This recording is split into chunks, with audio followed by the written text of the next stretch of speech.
Hey everybody, Brian here, back with the games I beat for May through October 2024. Yeah, that's a long chunk of time. My last one was in I think March or beginning of May. And in that video, I did a thing where I kind of shared the gameplay footage of when I played it, and that kind of turned out pretty good. Instead of just seeing me talking, you got to see me play it a little bit. This time, I'd like to do that again. We have about 11 games here, 10 games or so, and I'm going to play it especially for these earlier games. A lot of these games I played back in May, I don't remember a lot about them. So I'm just going to play the footage, let it play for a little bit, maybe a minute or so, and kind of talk as I remember, or not talk a lot. So the first game I beat, this was in May, was Kudzu. And this is on Switch, I think it's on the other consoles, the Xbox Series and the PlayStation 5, I'm not sure. But I got a Switch code from the publisher, Retrotainment, who gave me, if you recall, a few months ago I did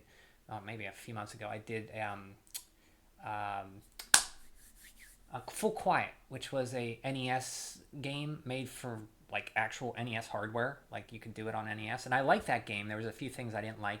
The developer gave me that too, and he reached out from the publisher, gave me that Retrotainment, and gave me a code for this. So I figured, yeah, sure, I'll play it. I liked it. So we'll talk about it a little bit, or I'll show the video of it. Whoops, let me get it. Bear with me here, please.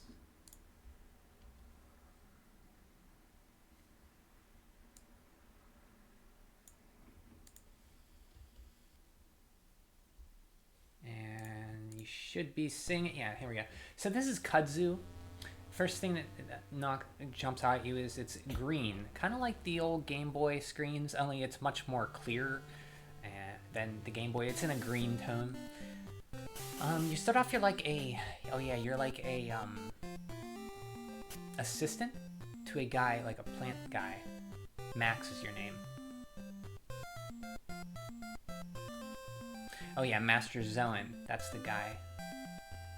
You have to bring tea to him.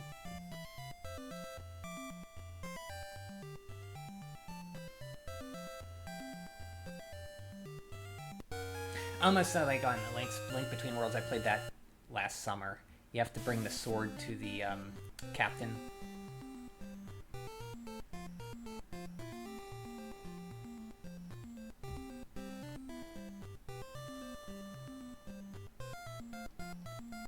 So you're going to take the tea to him.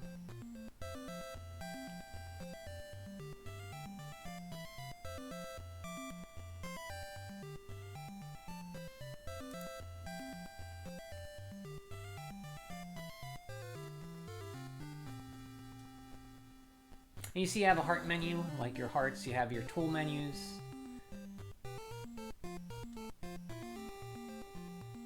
Very much like a Zelda, like, inventory system. The goats are like your Skulltulas. You find them and they eat the Kudzu. Kudzu's like an invasive plant that can take over. And there's this area in the game where you have to collect the goats and they eat through the Kudzu to access the other areas. How are you? So you see, it almost reminds me of like Link's Awakening with that first town you go into. You know, with the kids throwing the ball back and forth. We'll get to Dragon Quest. And the Yoshi doll you can get in that town. We'll get there. The music's kind of catchy. Annie. How are you? How was your day? Her name's Max. Talk. What do you think? The Kudzu and the Mario World 2. So I'm just gonna fast forward through a little bit. Down. So 2,500 extra health. I think the mushrooms, you collect a lot of them, and you can. So see underneath the 25, you have like these four little spots right there. That's like when you lose health, it'll fill it back up to like 50 or so, and you won't die. So.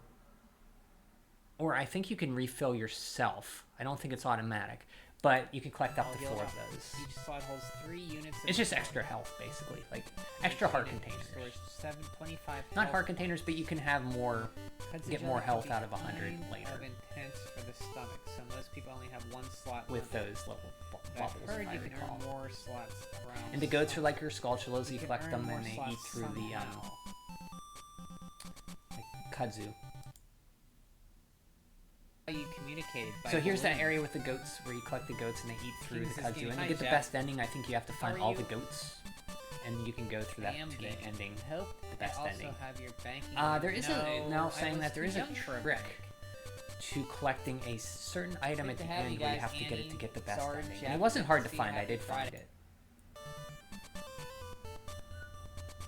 So I'm just exploring the town. I'm sorry if I can't recall So bits I and heard pieces it's like of it, but it's Zelda, been so I'm May. That hoping was a it's while good, ago. Jeff. But I figured this would be good just to show a little bit of the combat and such. So here we're in the first dungeon. Let's go to the right here. It can only get worse. Annie Shark 2024.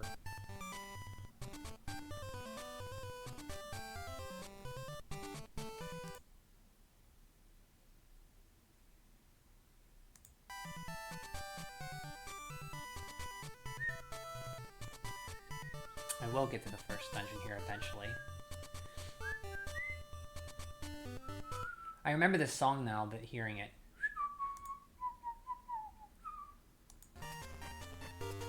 So here we're in the first dungeon. See, there's switches. You can't... You get certain items, you can cut that, like, weeds there.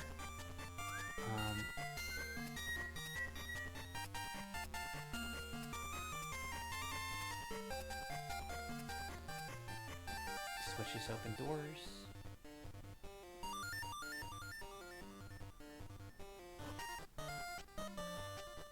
So the combat in this game is a little finicky. There's not a good sense of hit detection on this game. You know when you hit in Sounds the like a game door opens and it feels somewhere. good? This game doesn't really have that. It doesn't feel good to hit an enemy. You don't feel like you're making contact, and We it's have a kind map. of, you can swing and No swing map. and like not know if you're hitting, and the hit detection is kind of wonky. Oh, Sometimes you there's get a door. hit. Okay. Oh, So here nice. we got our weapon. Machete. Zoen's machete. Zoen is my mentor, so I wonder why Zoen isn't with it. Yeah, look at that. And they give you There's this me. cool little thing where you can like Doesn't see look him like hold me. up the item, but it's 55. really small, like You for got some the reason. machete. I think that's like You a with- throwback to like Zelda 2 where he holds up everything he gets. Link does. So now I'm practicing Ooh, I like with this. the sword. So it doesn't really feel great to What about swing you? Do that. you need help, buddy?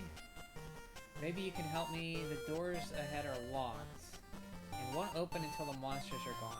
Please use your machete. to I fight just them have to off. use the. Sure, This I is like a can do that. tutorial to fight. See, there's no like hit. There's no oomph when you hit an enemy. I think they could have improved on that. That's one of my complaints about it. Main Hey, complaints guy, about the what is game, Kudzu? really. It's a The fighting could be better. game that came out this March. Really, Aztec Adventure is like this, huh?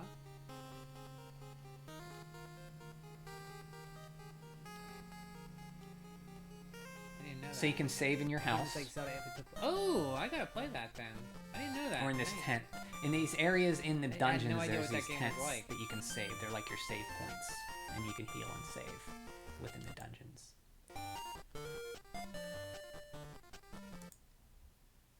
Yeah, I mostly So this is remember basically the Love game. You Gary get different Sinise. upgrades, different Did Gary items Sinise play Lieutenant Dan? to use in the dungeon, like an old Zelda game. Raw blood. So Get we a don't map, see our position Bosses on and the demon head up there. Yeah.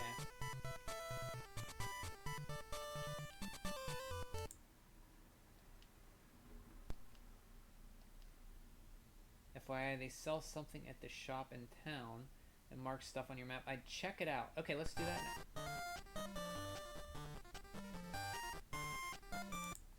Wonder if you get like bombs or something in this. Trying to find a boss. I can show the boss of it.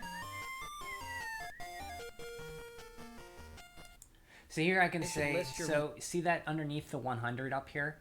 You can have 1, 2, 3, 4 extra ones. And if you're low on life, you can go in this screen, select them, and it'll fill you up to 75 out of 100 hit points. So these are like your extra heart containers, but they're not heart containers. And I think you get those by getting your mushrooms. So many mushrooms. Number of mushrooms you have underneath it. That's not good.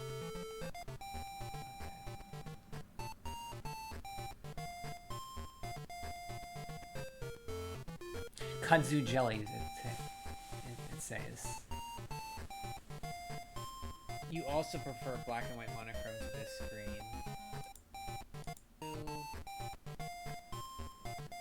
Lets you see your location and other things. So like the compass map. you can buy, and it shows you the location in the map Have enough.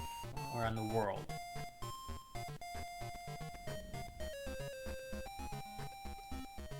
How much do I have?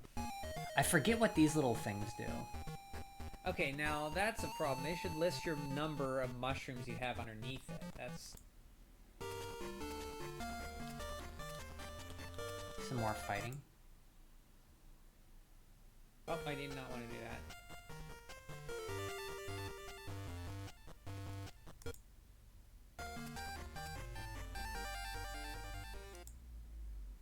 Oh, there we go.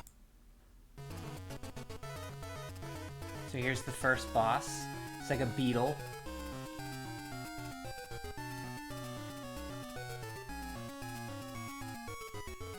I'm kind of recalling this guy.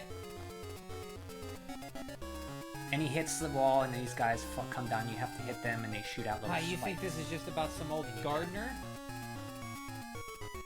You're playing with forces that you can't possibly understand.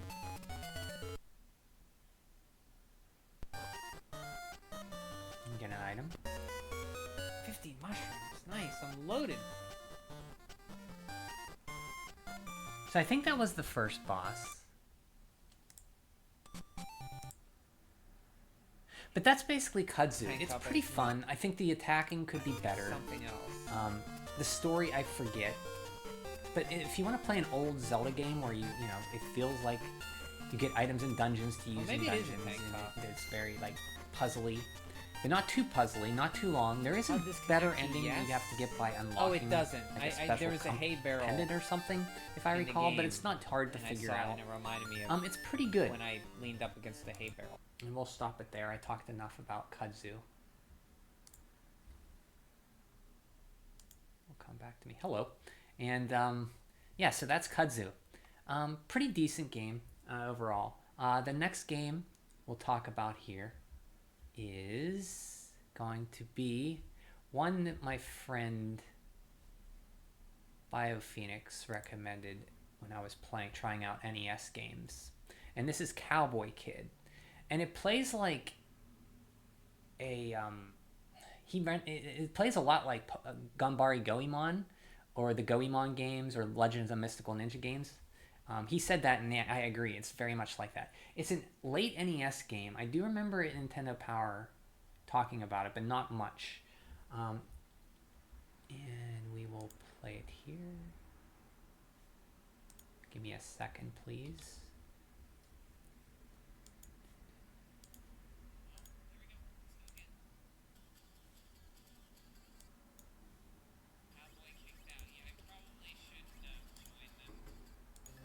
And this is Cowboy Kid. But I thought it was gonna be like So Dragon see, it almost Warrior, reminded me at how first they let glance you like there's live. top-down But sections they in a just Lone ended Ranger my for game, NES. even though I had 5 But this is lives. basically Ganbare Goemon for the NES.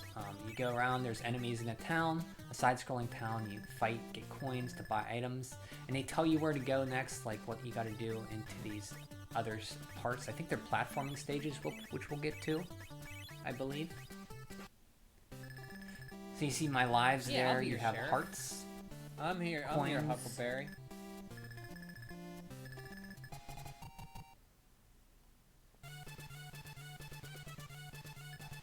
Now, let's do this one first, since I want to see what this is. So it's like a stage select, like Mega Man. You select the wanted poster, and you can keep hitting these, going back out and in, and I think you can keep collecting coins, almost to farm for items. The big, You're about to say small I'm your coins are worth less. Huckleberry? Obviously, the big bags are worth more. You guys ever The see attacking Tombstone? is kind of weird in I that joined you have to kind Columbia of like be House under them to Records, hit and them. you got, like, 10 It feels movies better than for a Kudzu, penny but it's still not or great. something, It's and easy that to was get one of the hit movies too, I got, like along Kudzu, with but Barefoot you get used to it. Gen, Tombstone, and I think Akira.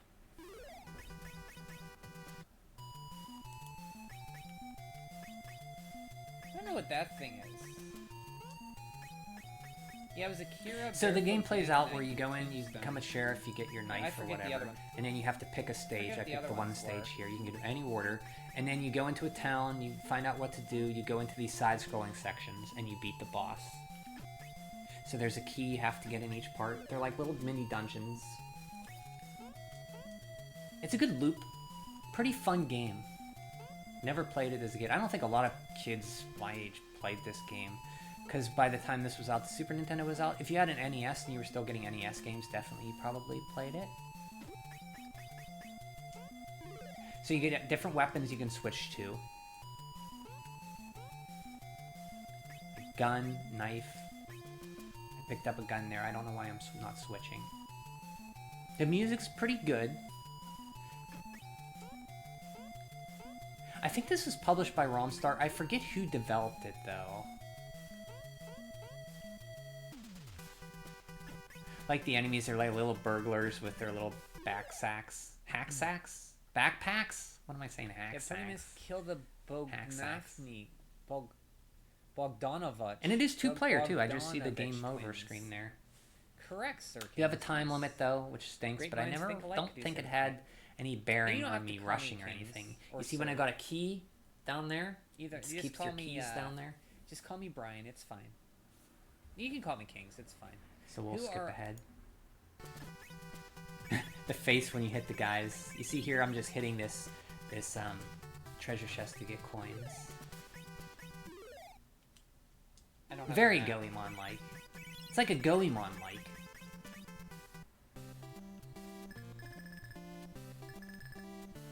And you can have, just like Goemon, you can pick the horse stall or the better hotel to get more health installed.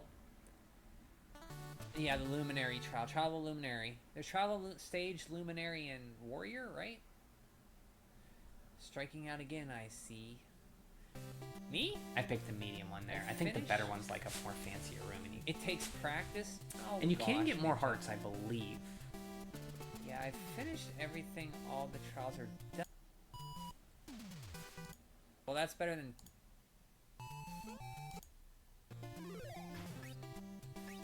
So here I think I am in the first dungeon. Get the, It's in clips. Bully Brian. I Of did the not wanted bully. poster. It was a joke. Hydrated...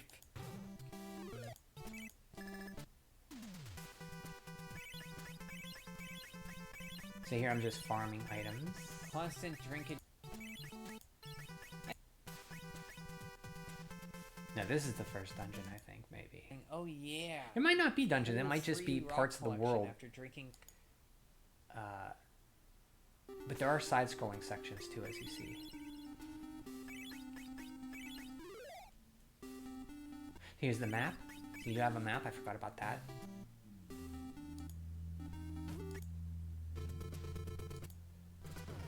Oh yeah, here's the first boss.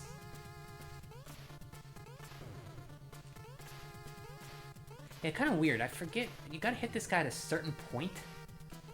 It took me a while to figure out. I do remember this guy. Because when they jump, they knock you down a platform, and you gotta, like, do it when they're about to jump. Yeah, see right there, I hit him.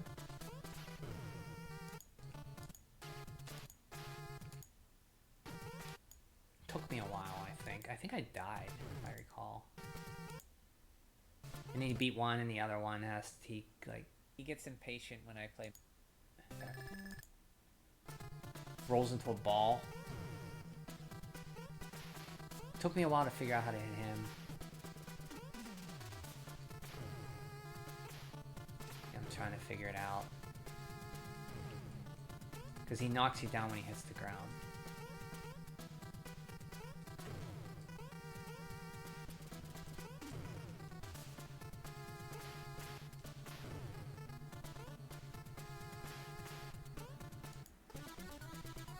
Okay, and then when you beat the boss, which is coming up here.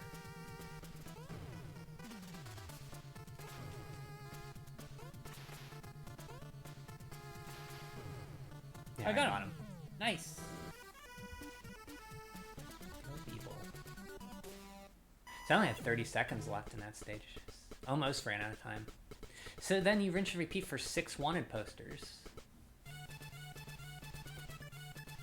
Kind of like a Sunset Riders kind of Slash stage select Joe. with Goemon and little Lone Ranger kind of feel to it. Kind of cool game.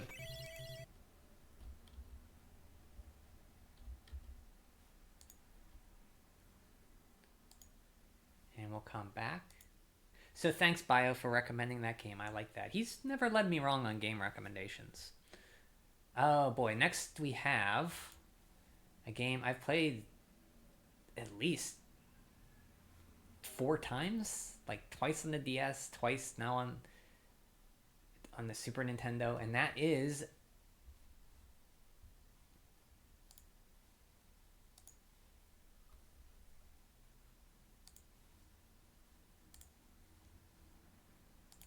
Dragon Quest VI.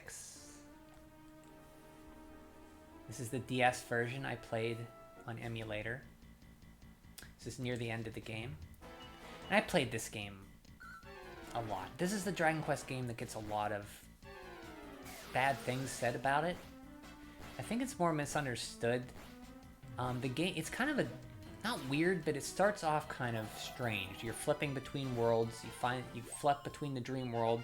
You fall in a hole in this other world where you can't be seen. And you go along and you meet a guy. You join like the army, the king's army.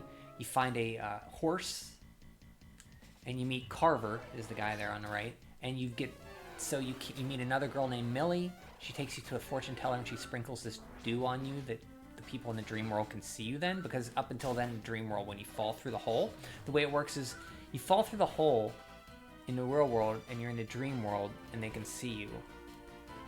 And it's kind of weird. You kind of don't know. The dream world is like circular looking, and the real world is more spread out. So the game starts out very confusing in that, and you don't quite know where to go. And I think that's where the game gets a lot of like criticism, rightfully so. It's one of the more confusing where do I go kind of Dragon Quest games. So you have the dream world, you have the real world, you have an underwater world with the mermaid harp you can use, Lorelai's harp, I think it's called. If you recall in Dragon Quest XI, they throw back to the harp you can get in the Dragon Quest VI, and you can explore basically the real world all underwater. It kind of mirrors like the continent underwater, and there's that whole world. There's cool things to find. I will say this game has exploration like Dragon Quest III. After 5, they went back to more exploration based like the earlier Dragon Quest games like 3 and 2, where once you get the ship, you can explore pretty much anywhere you want to go. And once you get the ship, you do have to unlock the job system. And there's level caps with your jobs. So getting jobs in this game, the job system is like Dragon Quest VII's. This is the inspiration for Dragon Quest VII's job system. And you have like a warrior, a fighter, or warrior fighter, priest, pilgrim, sorcerer, mage. You have like a dancer, which is really cool. You have like all these different job classes, and then you have intermediate job classes where you master a certain combination, like a fighter and a soldier can become a certain job. I forget what it is. Or you can do a mage and a pilgrim will become a I think it's a sage. I could be mistaken, but you unlock the job system at a point after so basically the toughest part about this game, you meet the big bad guy at the beginning and you beat him, and then it's like, oh, you didn't really beat him. I'm one of the big bad guys. And then after that big chunk of the game, where you get Carver, Millie, you, Ashlyn, your main characters, you have to beat him without job system. And I had to grind for a bit in this playthrough to get able to beat Murdaugh, is the guy's name. And he's on this little island, and you're without Ashlyn because she leaves you. So you're without her. She's your mage. But it's very tough. I had to really grind to get mid-heal, grind to get certain skills to be able to beat him, because he's probably the toughest fight. He's the toughest fight because you don't have a job system yet. So I had to rely on leveling up to get spells that you learn at a certain level. I ended up leveling up too much, and that made the later part of the game a little slower, because the way this works is when you get a job system at All Trades Abbey, it's based on, basically, like I mentioned, number of jobs fought. So when you're out on a world map, you fight so many jobs and you get a, like, say 10. You become a warrior. You fight 10 jobs, you level up to the next class of warrior. And there's 6 or 7 or 8 stars to master that class. Then you're mastered. You can move on, do the other job, or you can master up to a point where you get all the skills you want. And when you master up to, I think, 6 or 7, I don't think you have to master the whole way, and you master another job up to 6 or 7, then you can get unlock the immediate job. So like a fighter and a soldier, or a soldier and a mage would become an armamentalist, I believe. And then you have another set of abilities if you master that. So, but the problem with that is, to prevent people from just fighting a whole bunch of weak monsters really quickly, there's level caps. So if you grind too early, like I did to fight Murdaugh, you can get to those areas when you first get the job system and be over leveled, so the stuff you fight doesn't count towards your job growth. Does that make sense? You're too high a level, basically. So you have to find out where to grind to get stuff. And normally what I did to do this, I just progressed the story. Because when you get to the story parts, usually you're not over leveled for that. The only one who was Carver by 1 or 2 levels, so everybody else was getting job points but Carver. And it took a while until Carver finally started getting job points again. So that part of the game is the slowest, because you're kind of, you have to beat this guy without skills, and he's really tough, so I had to grind, but I over-grinded my level for job systems, and it made it harder. But after that, the game is very open-ended. You can go anywhere you want. DC is fun to explore. There's like all kinds of treasures. There's 2 worlds to explore. It's just very hard to figure out where to go. But since this was like my 4th time playing it, I didn't really get lost much. And each time I play this game, I love it more and more. It really picks up in the second half. This part I'm here, where I'm at now, near the end of the game, very fun. It's just so explorative, like Dragon Quest 3. It's like Dragon Quest 3 with a better job system and like openness. It's very good. It's one of the more open Dragon Quest games, and it's really fun. I really like it a lot. During this playthrough, and it has one of my best vignettes in all of Dragon Quest. So when I say vignettes, Dragon Quest Dragon Quest 3 had little vignettes, even 2 with the princess. 3 had some with like the Jinpang with the Rochi, and the Sailor's Thigh Bone over the strait with Simon, and the cave of the drought, using the drought brace, raising the draining the water into the cave. But vignettes really started around Dragon Quest, I'd say 4, and it really started here. And there's one vignette in this, like, little stories. You go to an area and it tells a little story. There's one vignette that's my favorite in all of Dragon Quest. You get to this place called Castle Grace Skull, and it's a place that's in this secluded area. You can't get there until later without the flying vehicle. And you get there, and these people are in fear of the Dreadlord because they're so close to him, or they're really afraid of him.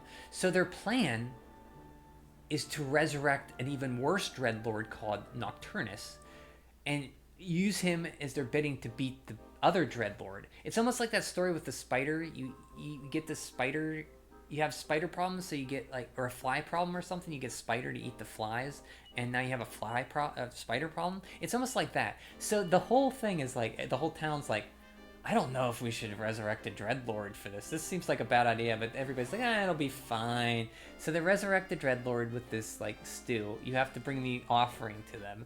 And they're like, they resurrect him. This guy Nocturnus comes. He's like, "Who calls me to my bidding?" And the king's like, Mr. Dreadlord, Mr. Dark Fiend, sir, can you listen to me? And he's like, and Nocturnus says, nobody's orders me, and he like just destroys with lightning on everybody. And you have to run out, escape the castle, and that's how you get the Orger armor, basically the legendary, one of the legendary items. It's not called Zenithian gear in this one because so the Zenithian trilogy in Dragon Quest is like Dragon Quest 4, 5, and 6, but they're not in that order. So in 4 and 5, it's called the Zenithian gear.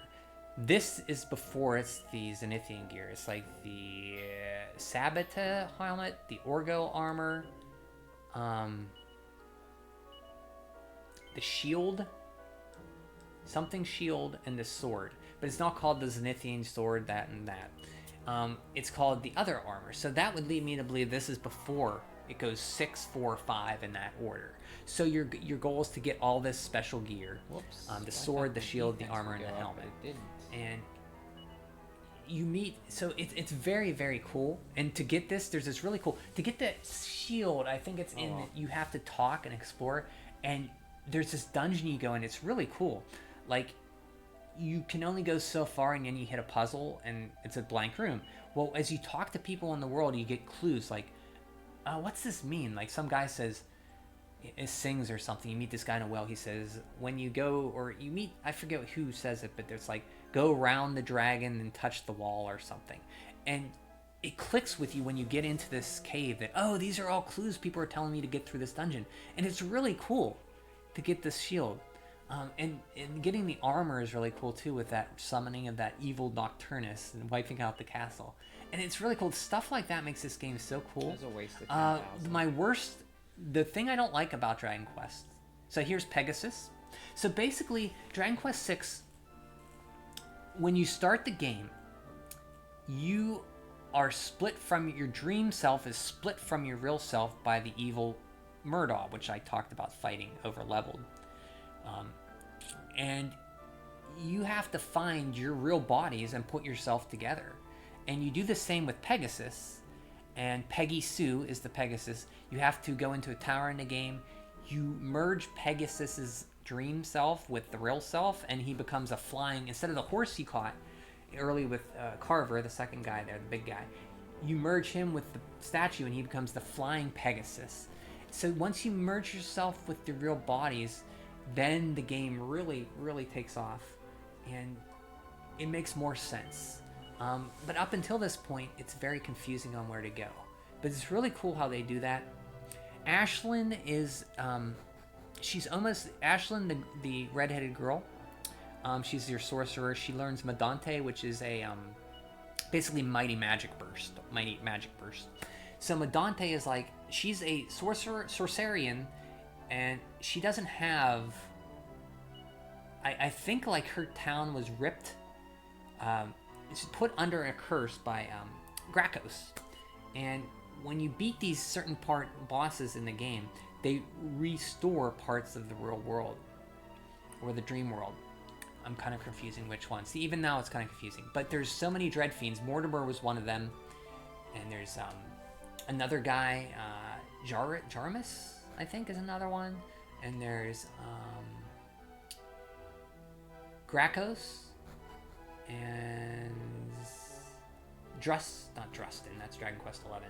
I forget his name. It begins with a D. But there's 4 of them, I think. And as you beat them, they unlock parts of the dream world. Well, the Sorcerians don't really have... There's something to do with them. They don't have a dream world or something. So when you resurrect them, they appear in the middle of the island. But it's a really... I don't understand it 100%. But it's really sad at the end of the game what happens to Ashlyn. And she has Mighty Magic Burst. And she's very weak. So she's not here in my party, but she's very weak, but she hits like a cannon with her magic. Almost like Veronica. Well, Veronica's not as weak as Ashlyn. Ashlyn's probably one of the weakest sorcerers in Dragon Quest. Her HP never gets really high, so I give her a lot of seeds. But here I'm late game, and you get this dragon here, which I forget his name. He's really good. So Terry is he's the legendary warrior Terry. See, I'm going all over the place, but He's my least favorite character in all of Dragon Quest, by far. He's a jerk. He's very like, oh, I'm the great warrior. Who are you? I'm sorry, I beat these enemies before you. I hate him. He's very jerky. He's Millie's brother, and he fights this guy in my party, this dragon. You fight early on, or you have a quest to go beat the dragon, but Terry gets the guy right there, the dragon. He fights him first, beats him, takes him back in the coffin. They put him in jail. So later on, when you get Terry in your party, you can go back to that area, and I think the town is called Slumber something. It's something to do with a pun with sleep. It's the main castle in the game that you first go to, and you can go there with Terry, and then Lizzie is the dragon's name. Lizzie likes Terry, so she joins your party, and so this introduced Dragon's class. Dragon class is very good in this game because you get breath attacks, and breath attacks in Dragon Quest are very, very good. So you can get a Dragon Quest with another character by getting a scroll. So the scroll is I forget how I got another scroll, but very, very good to have breath attacks because they hit everything. There are other classes. There's monster classes, only a certain one. So there's like a Metal Babble class that you get in post game. How are you doing today? One of them. And Metal Babble has like high evade, high defense. There's also some slime members that you can get. So Dragon Quest VI on the Super Famicom had monster recruiting like Dragon Quest V. They took that out in the DS version and replaced it with slime monster NPCs that you find throughout the game that you can recruit if you find them. There's like a Cure Slime, a King Cure Slime, a Metal Babble, and a Slime Knight, and other ones that you can get. They're optional though, you don't have to get them, and I rarely use them, but I did find them. But when you get Lizzie, she really helps. Did you just start much it? like Dragon Quest IV, when you go to the cave of the Necrodon and you get that dragon pretty good, up in Zenithia. The Dragon Breath really helps you in late game because it's free and it hits everything. It's really good. That's why I have a dragon here. So don't sleep on the dragon, is what I'm saying to Dragon Class. Very good. They give it to you for a reason. So the third guy in there is Amos, and he's a missable character. So the guy in the back of my party, the guy looks like a soldier, he's missable. So in Dragon Quest VI, you go to a town called Scrimsey, and there's a monster terrorizing the town. And depending on what you do, he is the monster, and at night he turns into a monster, but the town doesn't want to tell him. So depending on what you do, you can tell him or not tell him, and depending on what you do, you either get him or you don't get him. So he's very missable, and he's pretty good. No, this isn't the town. You can make him. I usually make him. You can make him whatever you want. He's really good at the beginning. He kind of levels out near the end. But the thing about Dragon Quest VI is the more you put into it with job classes, the much powerful you get. It's not much about levels as it is jobs. Close to the end Mastering of lots of jobs give you more abilities. Those prison. abilities make you kill stuff faster and quicker and more efficiently. Benjamin or Isaac. Job levels are all about Dragon Quest VI. We got post game. When you can get in that, I think I'll do post game this time. Experience those jobs, mix those jobs. You can get a lot of good cool abilities, and really good. The abilities are what's top notch. A little weird with touchscreen controls. So very cool. I'm talking a lot, but Dragon Quest VI. What I'm saying is Dragon Quest VI. If you heard bad things about it, it does have some bad points, which I pointed out. Confusing where to go. All the way up through. But it's very, very good. The job system's great. I love a job system. It has great abilities. Pretty impressive. The vignettes are great. The graphics are great. The sound is awesome. One of the best. Or this game. All of Dragon Quest music is great, but this is a great soundtrack. The ending theme with the dream theme. Oh, it's great game. So I'll kind of move on. Here I'm in the last dungeon, just fighting a little bit. I'll just give you a little there's Terry, there's Annie, there's the Terry and Ashlyn, Amos, so you can see the characters.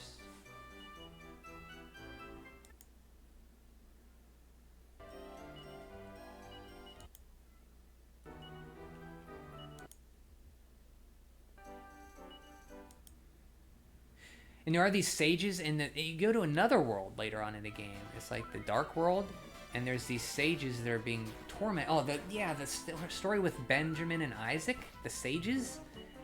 what happens to the brother. I think it's Benjamin. One of the two is like being held and witness.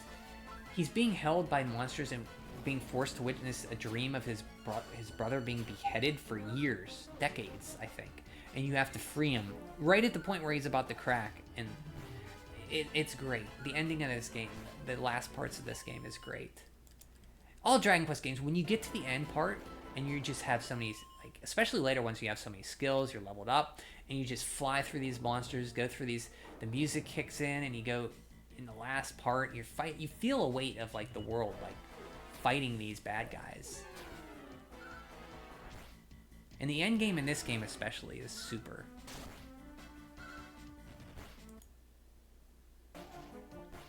There's a breath attack.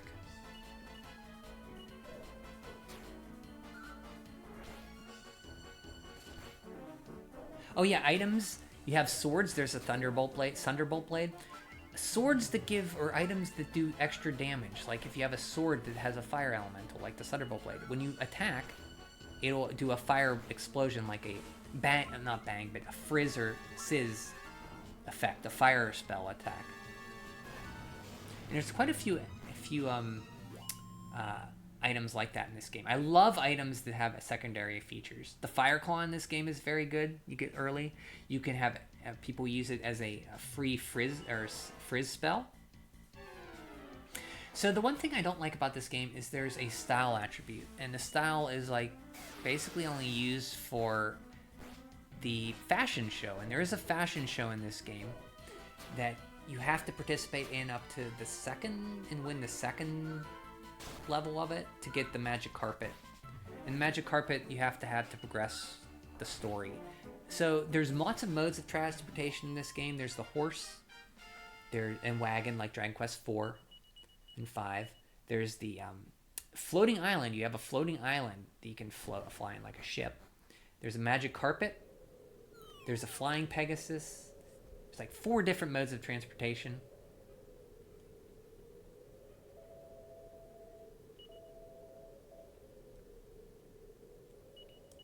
Here we see the last boss. This is Mortimer.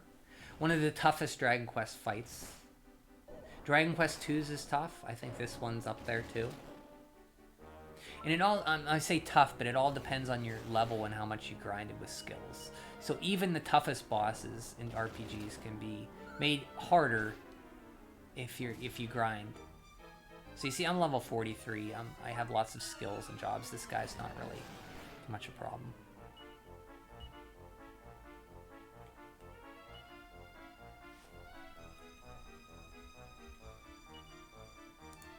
But yeah, I talked enough about Dragon Quest 6. If you haven't played it and you like Dragon Quest, I highly recommend it.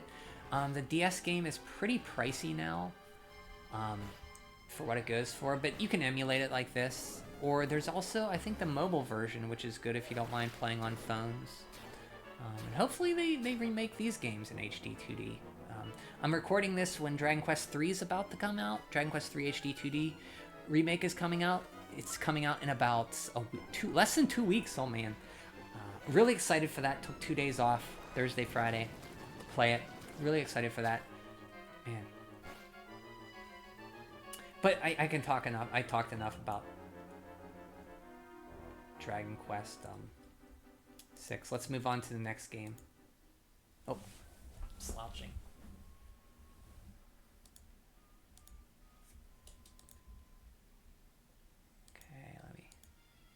Where am I here? Okay. Okay, the next game I played was Dragon Warrior 1. These are on game... So I played Dragon Warrior 1 and Dragon Warrior 2 on Game Boy Color.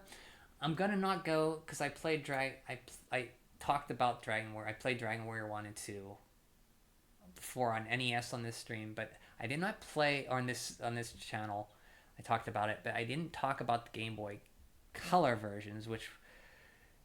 At the point when Dragon Quest, the Game Boy Color versions came out, we did not have a Dragon Quest in North America since 92 and Dragon Quest 4. And I think Dragon Quest Monsters might have came out before that, or maybe Torneco's Mystery Dungeon came out as well later after that. But they remade Dragon Quest 1 and 2, Dragon Warrior 1 and 2 for the Game Boy Color Um, and that is what I'm going to show now. We'll be talking about Dragon Warrior 1. And here we are. I am in the Dragon Lord's Castle. So I talked about Dragon Warrior 1. It's such a compact RPG. There's not a lot to do. There's one character to manage. And I say not a lot to do it's not a bad thing. It's very concise. There's only one thing you got to worry about. One character. You have a secondary quest. You can rescue the princess from the dragon. You don't have to. You can. Or you could just leave her there. The dungeons are all through the dungeons in Dragon Warrior are my least favorite because you have to use torches to light your way, or the Radiant spell. Once you get the Radiant spell, you use that, and there's no need to use torches anymore. But it limits your visibility. I don't like when games limit your visibility, and I'm glad they got rid of that for Dragon Quest 2 and on. They didn't have you use torches. But I see what they're going for like a Dungeons and Dragons theme, like needed a torch to light an area.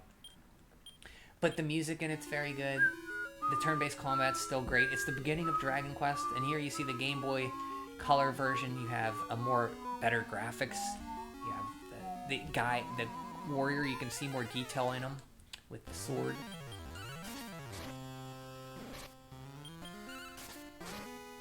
So you get the hero's sword here. You get the Erdrick's armor, Erdrick's sword, and you don't get a shield, though. The best shield you can get in this game is the Silver Shield. So Dragon Warrior 1 is like, on the Game Boy Color, is a lot quicker. You get much more gold and experience for fighting. So it moves much faster than the NES version. So the NES version, when you're fighting and fighting and fighting, you have to fight so much to get so much gold to get the next piece of item, or the next piece of equipment, get the right level, to get the right spell. Dragon Warrior on the Game Boy Color makes that you get more gold, more experience, so you don't have to spend so much time grinding. Because Dragon Warrior 1 is basically equipment check the game, and it's basically you move a little further, get a little stronger, to get enough gold to get the next piece of equipment, to get a little further, to get in the next town, to get a little further, to get fight more stronger monsters, to get more gold, to get the next piece of equipment. Because there's not a lot you got to do. You got to get the rainbow staff, the sunstones, to get the rainbow drop, to get the rainbow bridge, to fight the dragon lord. That's your main goal. Now to get the other piece, the sunstone, you have to not the sunstone, the rainbow staff. You have to actually prove your worth by finding Erdrick's token, and that is in a swamp in the southwest east corner of the map, and you can't really know where that's at without using the princess's pledge, which you get from rescuing the princess from the dragon. So if you don't rescue the princess, you don't get that item, and the princess pledge tells you how far away you are from her. She's in the castle at any point, and there's a point where they say Edric's token was located in somewhere in a swamp. It's so many places south or west of Alfgard. And when you use the Princess Pledge, it tells you where you're at on the map in relation to Alfgard. So you need that to know where it's at to search in the right area. But once you know where that's at, you don't have to get that or use it. You can just search.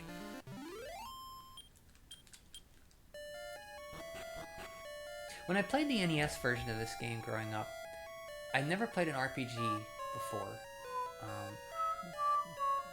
And this was my first RPG, and it took me so long, but it took me longer to figure out what the heck to do. I didn't know about grinding or getting gold to get equipment, but once I figured that out, it kind of clicked with me and I got hooked on it.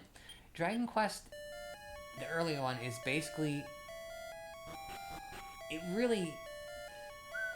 makes that leveling feel so important in the first Dragon Quest, because you're one character. There's only a limited amount of items and armor, and each level, I think in the first Dragon Warrior, felt more so than any other of the Dragon Warrior, because you're one guy. Dragon Quest games, because you're one guy. One level in this game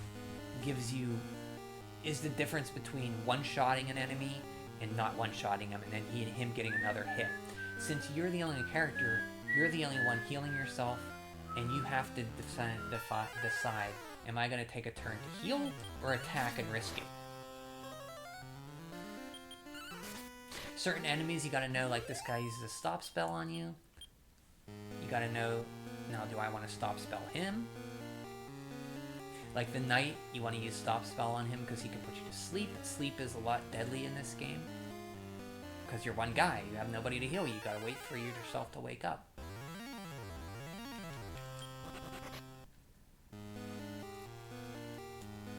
It's funny how people say, oh, Dragon Warrior 1, I can't play this game. Well, play the Game Boy Color version. It moves fast. The grinding is kept at a minimum. And it's amazing playing this game. I still have a blast playing it. Any version of this game. But the things that Dragon Quest sowed in JRPGs are still felt today.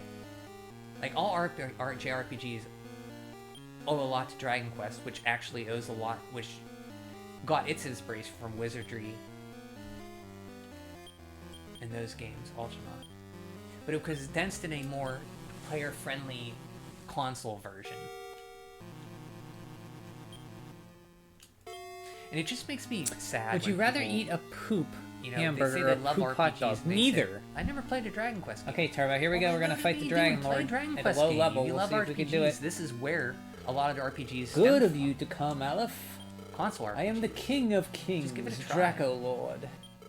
I have been waiting for a man like you. I've been waiting for a man like you to come along. Join me, Aleph, and I shall give you half the world. Well, will you join me? I always say yes. Ooh, tempting. Half the world or world peace? I think I did say yes here. Half the world? I always say yes. Or world peace? No. No, I didn't. What's wrong? Do you not want half the world? It's a fair bargain. Well, will you join me? No. So you insist on fighting fighting on a Game Boy version. I think me. it Fool, takes you to will an end. pay for your stupidity with your life. And you wake up, or it might reset your game on the NES version, I forget. There's the last boss. He looks like a cool purple wizard dragon lord. So you see, I have to be cautious of how much damage he's doing. He does about 25 damage per attack.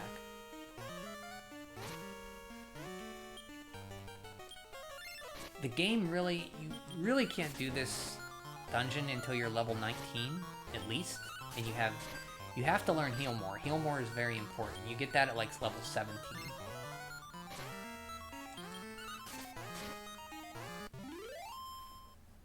Throw in unlimited Cheerios? You're a Cheerios fan, huh? I like stuff. Cheerios is kind of bland. I enjoy it, but I like to have something on it like banana. Oh. So he has a second form. This isn't even my final Lord's form. true form emerges. I was making a dang joke, you silly effing goose. Now this guy is all about knowing how much attack damage he can do. He can do up to 40-some damage per breath attack, and see right there he did 52. So you have to keep in mind, okay, if he goes before me and I'm at 40 health, he could kill me if he does breath attack. So you have to keep that in mind when to cast Heal Mode, because you have to pick and choose when you can attack and heal, because you're the only character. So that's why you need to be at a certain level, because if you don't have enough HP, enough strength, you don't have enough HP to survive, and you'll just be healing every round. Oh, I could be dead here.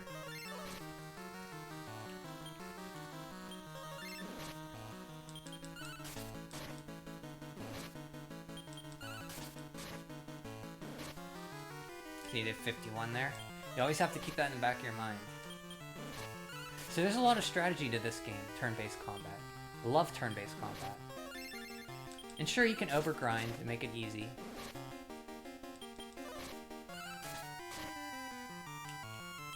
But you don't have to. If you want to do low level, you can do that. See my MP, I gotta be conscious of my MP. He does 51 there, I should heal. I was down. Got him! Level 20. Golden grams are the shite. They are good. Yeah, level 20 is... I've never beaten a Dragon Lord at anything I'll have lower removed the light orb. And that's Dragon Quest on the NES. Man, can I play this song here? Or Dragon Quest on the Game Boy Color, I should say. I would like to join you. Please, will you take me with you?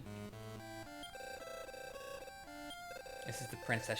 I'm leaving to find my own country, and she wants to come with me. Excuse me. She comes with me.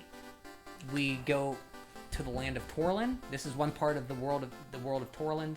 We populate the area with our relatives, and that picks up in the next game I'll be talking about.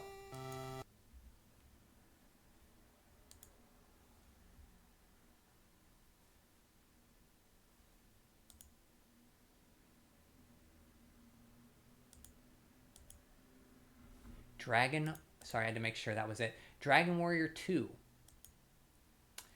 picks up pretty much where Dragon Warrior left off. This time you are the Prince of Middenhall. There's the lands of Middenhall, Moonbrook, and Cannock. And they're run by the relatives of the hero from Dragon Warrior 1. Middenhall, Moonbrook, and Cannock are cousins. You start off as the Prince of Middenhall at the beginning of the game. At the beginning of the game, Middenhall has to search for the Prince of Cannock. It's where the heck is he? You run around all the time. You finally meet him in the town after you go to a cave. Oh, you just missed him. You go here and here. You fight him around. You find him. Then you have to find your AC is barely keeping up with the heat. I think if you stay the here, middle one. Moonbrook's the last one. You have no. Yeah, it's been hot. You can't change their order. It's been freaking. So Middenhall is the guy in blue with interior temperature's 80 on his head. Those are goggles. 5 degrees. He's a hero. The only hero in Dragon Quest that can't use magic. He just has good strength. Middenhall is like inside. That's terrible. Is like a mix in between Moonbrook. Okay, we're gonna use Rebus's charm. And Middenhall, and Cannock can use like do not spells. Be fooled. He has some attack spells. It's all an illusion. I think he gets. Open your eyes and see for yourself. Infernus, or he might get Sizz. I forget. Welcome to Laurasia Castle. He gets like some heal spells. And then Moonbrook is your glass cannon you should have sorceress, stayed, like Veronica fool. from Dragon Quest How 11. sad for you to lift she the gets illusion. Like Kaboom. She gets like Infernus. She gets like all the good spells. But she's able to heal too, I believe. And so you have 3 characters. So this expands on that in that you have multiple characters. So the first thing you'll notice is that you have more than one enemy on the screen, and you have more than one character. So it's a much bigger adventure because you have multiple characters. You can be more strategic. You don't have to worry about using a turn to heal as much. You can use it. You have other characters to do that. So the first part of Dragon Quest II is you find out that Moonbrook is Greg sacked. made level 30. Moonbrook's where the princess is and he's from. probably going to say something Towns like, well, over in here, ruins. all There's the a houses cutscene at the have beginning where central the air. one soldier I don't think leaves. they have air Argon's in, forces in kill everybody but Europe him. countries. He limps to the castle of Middenhall and dies. Tells the king. The king tells you, you're the Prince of Middenhall. Hey, go find your relatives, Moonbrook. You want to find Cannock and Moonbrook and join them and face Hargon. You're the only one who can do this. You're the descendants of the hero from Dragon Warrior 1. So your first part of the game is to find your that made me cousins. write something about Moonbrook, how they're Cannock, and Moonbrook. Yeah, they're built differently. Cannock you find after being circled around. I just think the windows are different. Find him than in the here. inn. Moonbrook is turned into a dog. You have to go get the Mirror of Ra in a swamp. You get it through a tip, and when you go to Moonbrook Castle, all the people who were alive are all ghosts, and they tell you where it's at. And you show her the mirror. This is the first appearance of the Mirror of Ra, and her reflection looks back, and she turns back into the princess. So you rely on levels to get spells. You don't have a skill system like Dragon Quest 3 that would come next. You don't have a class system. Did I put the evil statue in the bank? I think I did.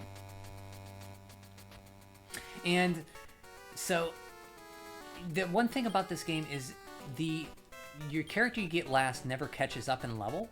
So Moonbrook will always be like 3 or 4 levels behind my main hero. So if he's level 20, Moonbrook's going to be like 17 or 16. That was dumb. The game is very open-ended, much like Dragon Quest VI went back to Dragon Quest II and III in exploration. Once you get the ship in this game, you can go pretty much anywhere. And the main objective is you have to find all the crests. And when you find all the crests, you have to take them to the Shrine of Rubris.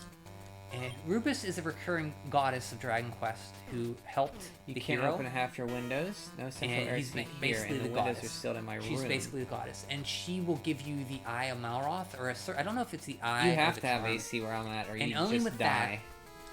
Can you break the spell on Hargon's castle, and you can't get in through the final dungeon until you break that spell. And you can see that through the illusion, because when you get to the final dungeon without it, it just looks like a Moonbrook or Middenhall. It's like an illusion of evil. So with that, you can break the curse, and you can go into the castle, which is where I'm at now. So you can't even put an AC unit in because they're sealed? That's terrible. The music's great. The theme that has 2 world themes. You have the Only first open it when halfway. you're alone, and then when That you is get all your weird. characters together, you have a new theme. It's like do do do do do do do do do. It's a great theme. Do do do do do do do do do do. Oh, that's Great. kind of window. So the music is great. A lot more tracks in Dragon Warrior I've seen 1. those windows before. Battle system is more expansive. There's a lottery system, like a slot machine that you can get. Like, I think the best thing you can get is a wizard's ring, and there are wizard's rings in this one. So I will say Dragon Warrior 2 is probably the hardest of the NES ones for sure. Because, so when the game was play tested, so Dragon Warrior 1 came out and they had I've only it encountered sold this well. a handful of times. So Yeah, they they're were more like pushed for to make basements another and one stuff, in I a think, year. maybe. So this game came out a year later, and because of that, they were pushed. They couldn't play test it as well as they could. And from what I heard, I don't know if I'm misremembering this, but from what I recall, they ran it can through open to all help with windows play like testing, that and they ran it in, through a like, script. normal The here guy in who the programmed it house. came up with a script that would go up with different encounters with enemies and different levels. So certain levels, certain levels of characters and enemies. So they could see, okay, if you're this level and you fight these enemies, you're still going to win, you're still going to be okay. The problem was, I believe that they didn't, and now, if I'm wrong, please correct me, but they didn't Yeah, we got a account unit for in the multiple living room, and I enemy got formations. fans blowing into my room. So they The living accounted room for is still green on, like, dragons, but they did not account for keep 4 it green 81 dragons. degrees. Wow. And 4 green dragons all breathe. 3 of 4 green dragons is breathe freaking breath. hot. Breathe breath, you're dead. So that's why the end game of this, then part of this game, before you get through the Cave of Rome, you might have heard of, Try to stay or cool. Renark I don't know how you in the do Japanese if it's 81 translation. degrees. It's so hard. Because once you get into there, you have to go Hopefully through it's the not cave one of to those get rotating the fans snowy where you gotta land wait of Hargons. 4 seconds for the air to get north back of to you. Welshire. And 10 seconds. you need the statue to open the area, and the cave to get there is very tough. Some of the strongest monsters in the game, and you don't have a lot to heal. Like, you don't have.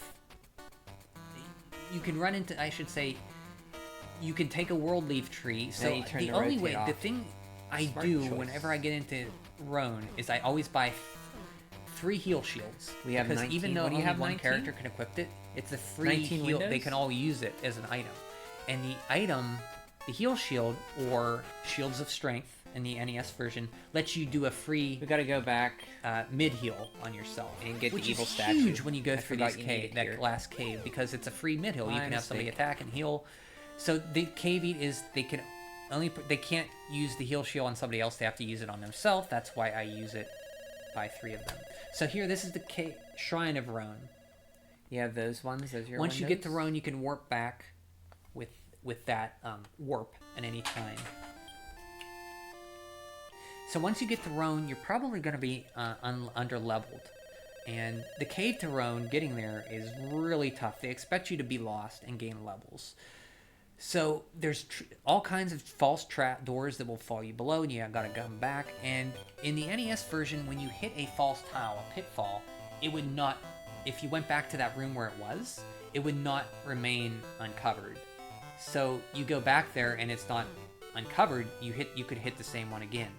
In the Game Boy Color version, when you hit a pitfall, it remains uncovered. So you know, okay, I don't have to worry about falling in that one. It makes it huge, because it's a very... The Cave to Roan is very mazy. There's lots of pitfalls. There's rooms that will go infinite unless you go the right way. Like in Zelda, you got to go up, left, down, right, or whatever to get through the Lost Woods. You got to know where to go in a certain path through trial and error to get through it. If you don't, you'll just loot forever. And then once you get out, you have to make it in Roan, you have to make it to the last shrine where you can save and get free heals and save. But there's a chance you go all the way through there and you're almost at the shrine and you get wiped out by two Cyclopses and a... Oh, I was hoping to bang my head. Or Silver Pithecus. They took that out. Which have... And another thing, this Dragon Dragon Warrior 2 introduced instant death spells from the enemies. The Silver Pithecus or Backmoons have a sacrifice spell, so you're about to beat them, you sacrifice, and they can kill your whole party. Terrible. This is the last shrine here I'm talking about, where you can heal and get free heals for your rivals. So you want to grind here. This part of the game is much less. This Game Boy Color version is much less grindy than the NES version. The NES version of Dragon Warrior 2, when you get here, you're probably level 20 something. Okay. And now to have a shot at the last boss, you really want to be at around level... You really want the last... Here we go on my way to Hargon. I think you want the Middenhall to be around the west in the country of Roan. 30? I forget. You want to gain at least 15 levels. So it's a lot of grinding to these enemies that are really slow to beat until you level up. But you need to grind, basically. And some of these are the enemies here, the Cyclopses. Something random, they're filming Superman downtown. Ah. Here I'm walking to Hargon's the new castle. Superman, huh? But the end part of this game is it's a lot more grindy on the NES version. The Game Boy Color version... You've been kicked off set once? Takes down grind down what? a lot. See, I'm level 30, so I you want to be around level 30 in the US do shock ventilation. So you need to gain about 15 shock levels ventilation or so by the time you get to Roan. A lot of Dragon Quest games, around level 40, they expect you to be, from what I recall, when you get to the last boss, starting with Dragon Quest 4. Usually around level 40, high 30s, low 40s. It's a challenge without being like a cakewalk. Anything past 40, usually you can steamroll the boss. In this game, you want to be around level 30 to get that same feeling.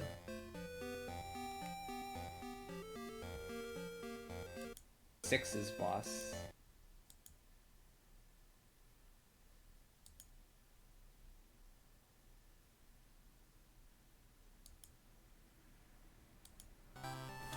And that's basically it for Dragon Warrior 2. Improves on the first.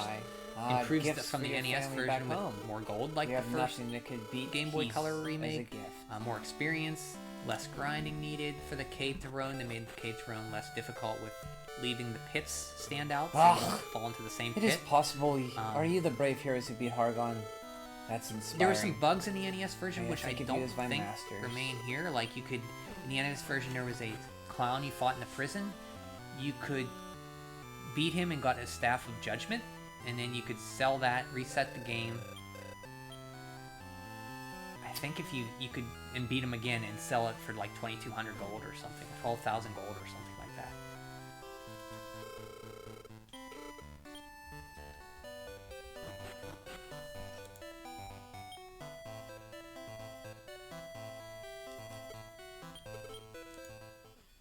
But that is Dragon Quest 2. Sorry I'm talking a lot about Dragon Quest, but hey. I'm really excited for Dragon Quest 3 HD 2D, and every time I see Dragon Quest, I would just want to... This is what me want to play Dragon Quest, but I can't play Dragon Quest all the time. You know, I gotta play other games too, you know? Talk real quick. Okay, next game, we'll move on. I gotta go a little quicker here. The next game I want to talk about is... So Bloodstained came out in 2016, and the final DLC came out. It's the second classic mode. So Bloodstained had the first classic mode that played, like, I think it was 1986 mode that played like Castlevania 1. This is classic 2 with Dominique. It played like Simon's Quest. Pretty good. I don't remember much about it. I remember it was like you go through towns, talk to the villagers like Simon's Quest. Pretty fun. I actually don't have footage of that one, but I can't say it. It's amazing that Bloodstained lasted all that time, like from 2016 up until 2024. It got its last DLC. Like, that's amazing. Incredible. They really did a good job with that Kickstarter. Igarashi and them. Oh, okay. One more Dragon Quest game, guys. So the next game I played after Bloodstained was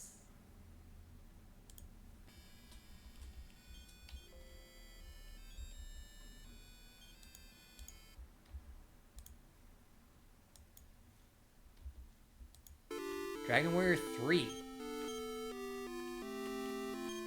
So here I am at the Lamia, getting the bird Lamia, putting all the orbs on the pedestals to raise the god bird Ramia. So the Game Boy Color version of Dragon Warrior 3 is basically, I think they increased the experience in gold you get from enemies. I think they added a thief class to the game, which is who Zard is right there. He's a thief. This is the first time I ever played as a thief. The thief class in Dragon Warrior 3 was very good. You could randomly steal items when you beat enemies from the last enemy you beat. They can use whips and boomerangs, which are very good. The NES version didn't have the thief. But Dragon Warrior 3, what more can I say about Dragon Warrior 3? So I played this right when Dragon Warrior HD 2D got its release date of November 14th. This was in July I played this. This was the last Dragon Quest game I played till I play HD 3D again. Till I play HD 3D in a week and a half. And Dragon Warrior 3, more than any Dragon Quest game, like if you play Dragon Quest 11 and then you play Dragon Quest 1 and 2, you're like, oh yeah, I kind of see where they went with that.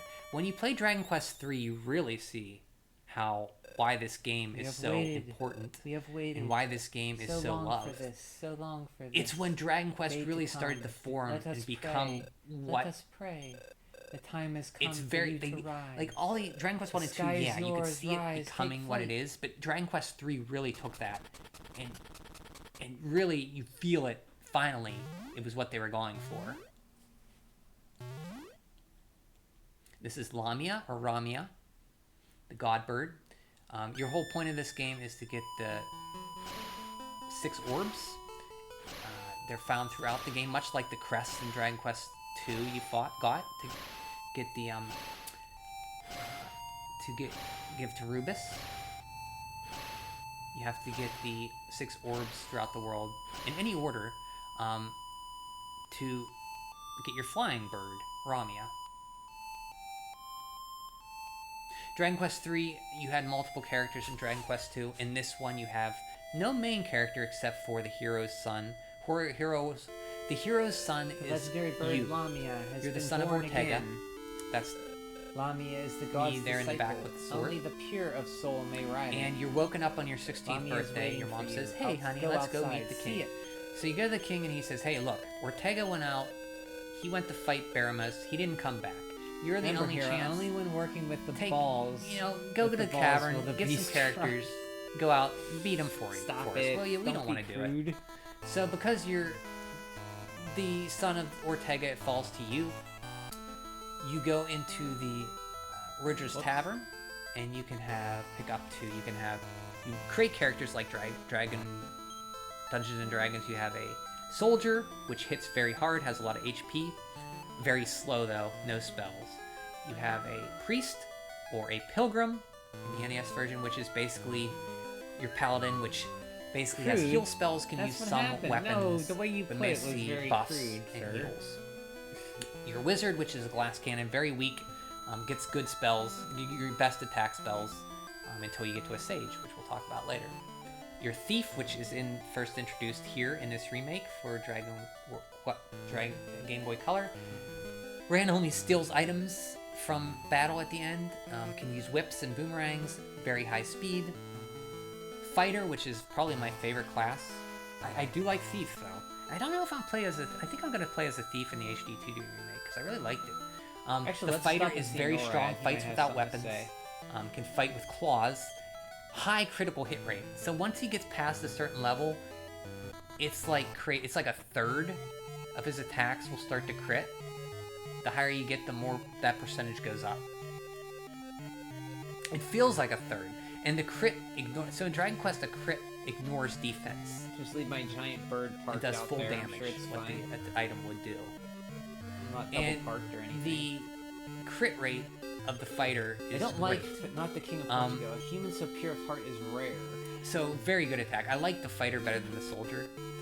The soldier is one of my least favorite, but he does hit hard, but he's very slow. So he doesn't say There's the anything, merchant, which I think picking a merchant instead of a soldier to start out is pretty good because you'll steal extra gold at the beginning. He's very... he hits pretty much as hard early going. He does taper off around level 20, but that's when you're going to class change anyway. But you can change him into a soldier then if you want. But I like the merchant at the beginning too. That's an option. And he can use some cool spells like Whistle to summon enemies, or Padfoot in dungeons to lower encounter rates. Location to locate you on the map, locate where a town's at. So cool field spells he'll get. Yeah, that's where the World Tree Leaf is. It's around here somewhere is the Dragon Queen's Castle. Right here. And you also have a Sage class, which you get from the books of We need to Satori. use a ball of light. I forget I think it's Satori in the NES version. When you get to around level 20, Welcome to the castle of the Dragon Shrine of Queen. Dharma. This castle is the closest you to have the the sky option world to above. change your character.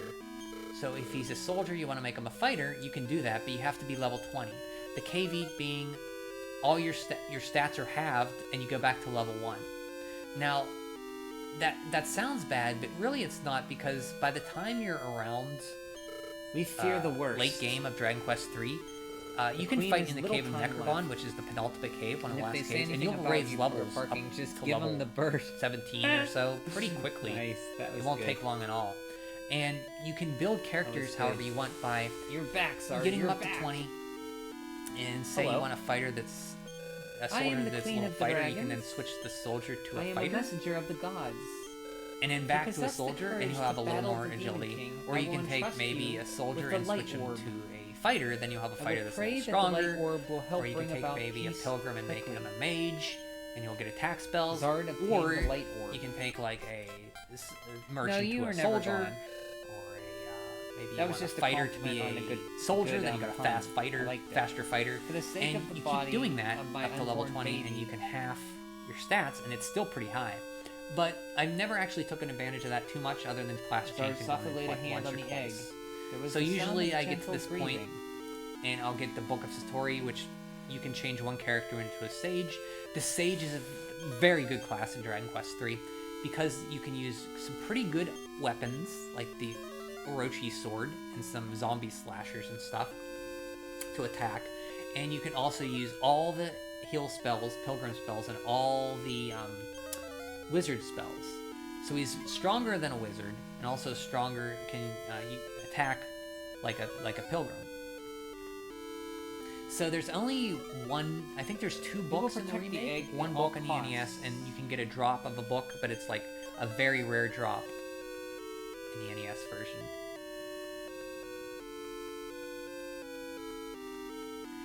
And depending on how it's infinitely customizable depending on how many times you want to change classes. I usually only change class once or twice. Queen has laid the egg. Because you don't really in have to. exchange for her life. The game's Oh, Your tailored very Majesty. well that you can beat it with pretty much any combination. It just makes it easier if you want to take a sage with you. HD 2D Remake is adding a Monster Masher and skills. This game doesn't have skills like Dragon Quest 6, it's just magic. This castle is the HD2D closest to the Remake sky will world have above. skills, It is said that those which is earning interesting. the real title they of showed hero lists will be led to of the sky world skills by from this other beam Dragon of light. Quests. And you have a Monster Master, you can fight monsters in arenas in that remake. So All this is by the Dragon Dragon Queen's Queen? Oh, come castle. on. She Yeah, gives you have the a orb little that you heart. need to fight Zoma at the end. They added tiny medals to this version. And tiny medals, you get Yeah, we're close. turn them in no, for we're, rewards. We're close to beating and they're the really good boss. rewards. Like in all Dragon Quest, tiny medals were Getting first close. introduced in, I think, 6. That's all I needed. Could be in mistaken here. though. You're honestly glad she's dead? Wow. You didn't even Actually, know no, her, four. though. Four had tiny medals, I believe. I can't remember. It was Why either would you say 4 or that? 6. I don't know. Correct me, please. So here's Dragon Queen Castle. You get the Orb of Light from Dragon Warrior 1. And then you can fight the final boss. So the Game Boy Color remake is a lot more easier than the NES, and the NES version wasn't hard, it was just more grinding. They cut down on the grinding here. And you don't have to grind. I mean, you can it'll be harder, but you can still do it if you strategize enough. Wizard Ring's very important. Demon Axe. So the Demon Axe in Dragon Quest III has a 1 in 8 chance to crit. Misery Helm. And a soldier can equip it. But it does miss a lot. The caveat being it misses a lot. It's almost like Dragon Quest V. You can get the Hell's Hammer for Sancho, and it's probably the same thing. It crits or misses a lot. But if you have a slow guy who attacks last, and all you do is attack like a soldier, and you give him a 1 in 8 chance to crit, not bad.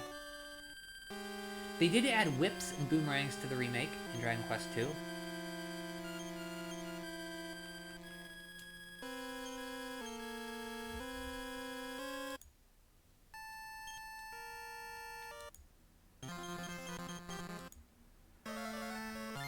Here's Baramus. It's the main bad guy in Dragon Quest III.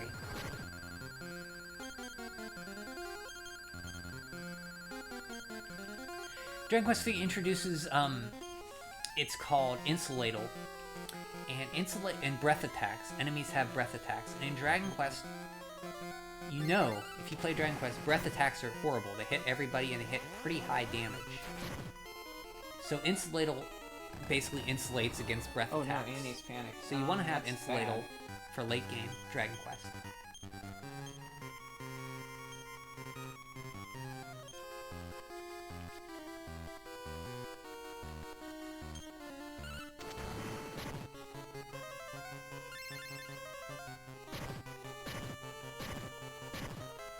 This theme is one of the best JRPG boss themes in my opinion. Ooh, look at me, almost dead. This game also introduces the Wizard's Ring. Well, I think it might have been in Dragon Quest II as well. My mistake.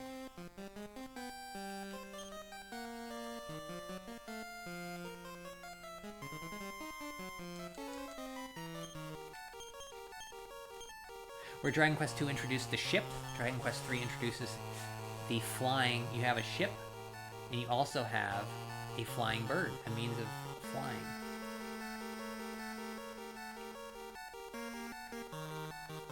Twin hits is oomph.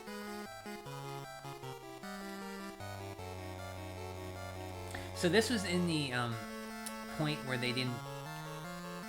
I think after Dragon Quest VIII, they made all the names of spells basically be like the Japanese version. So Twin Hits is still... Oomph in this game is called Twin Hits.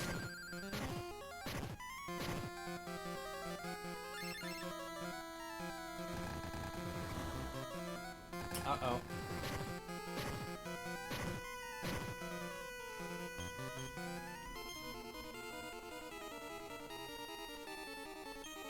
But that's Dragon Quest III. Great game. Still holds up today. Every time I play it, I get sucked into it. If you haven't played a Dragon Quest game, it's Dragon Quest III HD 2D Remake's coming out soon. That's a good place to jump in.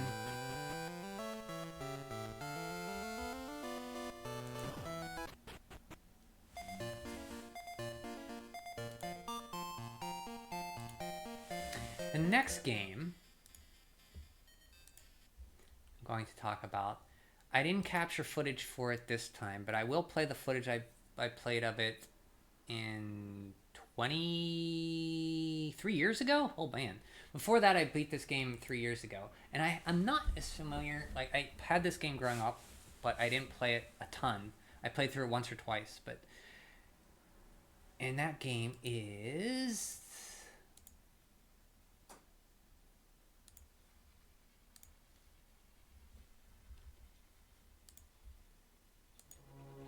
The Legend of Zelda: A Link to the Past.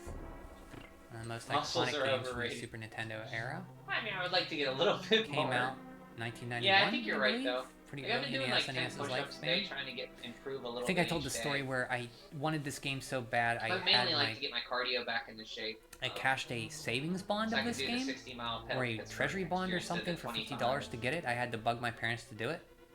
Still probably the best use of that treasury bond I could get.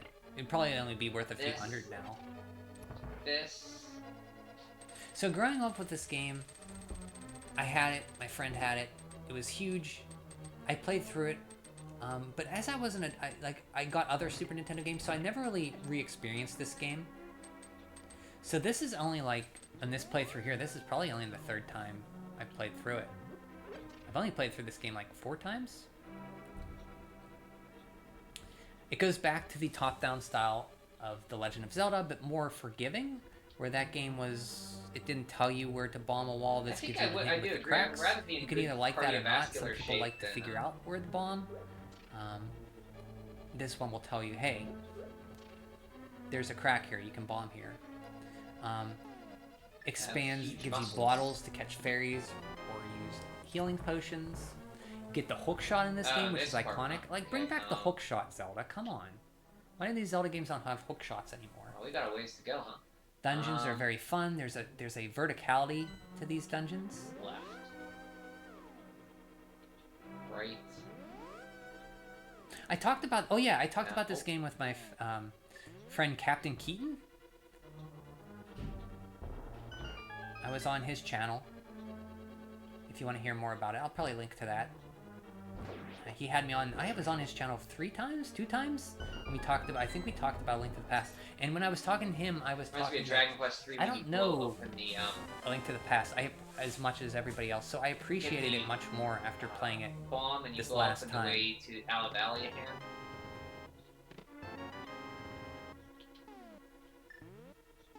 You get magic spells in this game. Ether. Earthquake. And the other one, I forget what the other one was. The dungeons are much bigger, more verticality to them, going up steps. Yeah, falling down cardio and below. muscle building work. Yeah, you can't do if you do too much cardio, you're not going to build new muscles. But there's not much more to say about Link to the Past. It's a great game. That's the only exercise I really did is bike riding. Maybe walking too. I appreciate it now more than I did then. Because then when I played it, there was always another game. This was early Super Nintendo. There was always other games coming out that I wanted. Sitting back now that I have all the Super Nintendo games I want, I don't powerful, not for the look. There's not other new games like coming out I'm huge into. There's still new games I like, but I can replay these and really appreciate them more. I thought there was a statue you shot other than wanting the next best Super Nintendo arrow, game. but that was way back in the light world. For one of the pendants, you do that. That's Legend of Zelda: Link to the Past. We have 3 here. The next one is an NES game. So NES games, I talked about how the NES is my favorite console of all time. It's the most important console to me. This is the game I never played growing up. I know it's an early Konami game. It's a staple NES game, at least I think it is. Even though I didn't see it growing up. And that game is...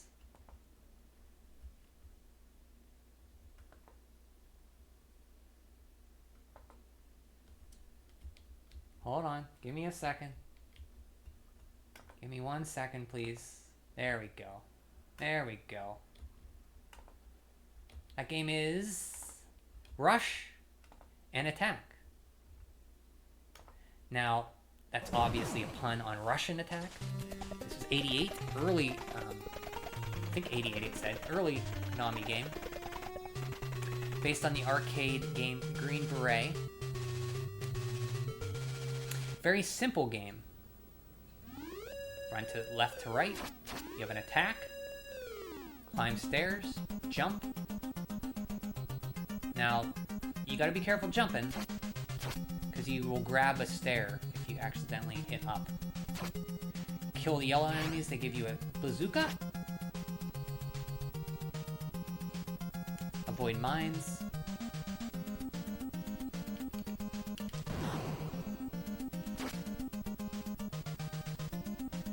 See at the top left I have 4 guys plus my 1 guy I have.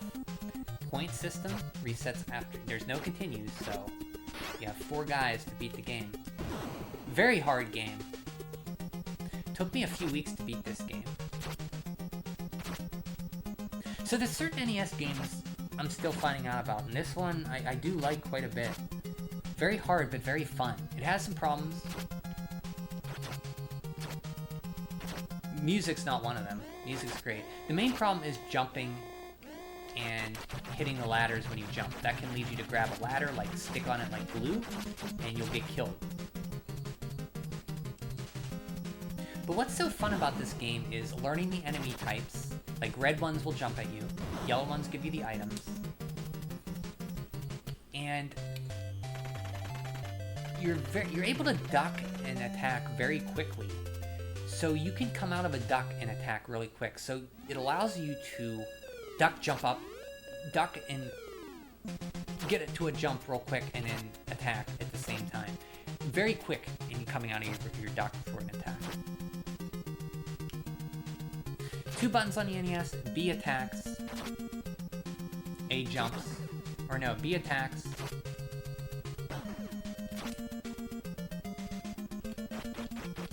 and you jump with up.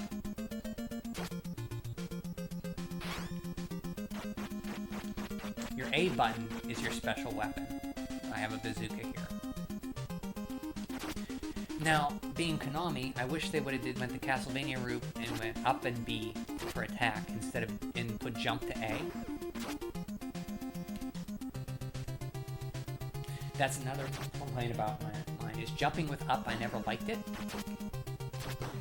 I would rather they put up and B to use your special instead of A, and map jump to B or A. So there's situations like that, right? There's a perfect example. You gotta figure, okay, I got 2 guys behind me. The main threat is the red guy.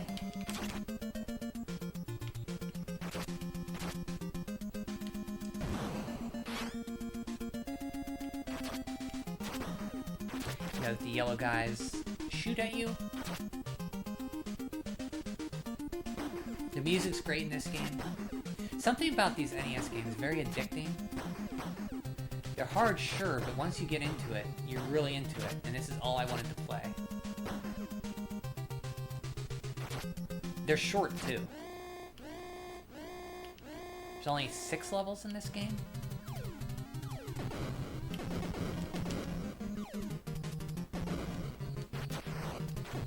And then you fight a boss, and then you climb the fence, and you go to the next level.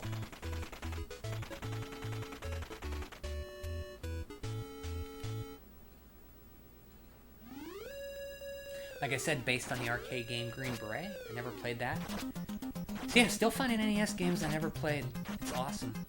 I love that. Since it's my favorite console, I can still find NES games I'm still playing.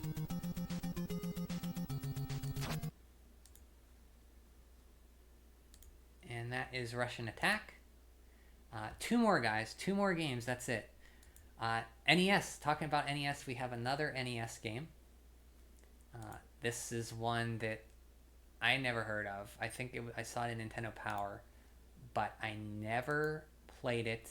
I think I tried it out when I got it, and I was confused. But this time I wanted to play it, so I focused on it, learned the game, played through it. Took me about 2 weeks to learn. And that game is...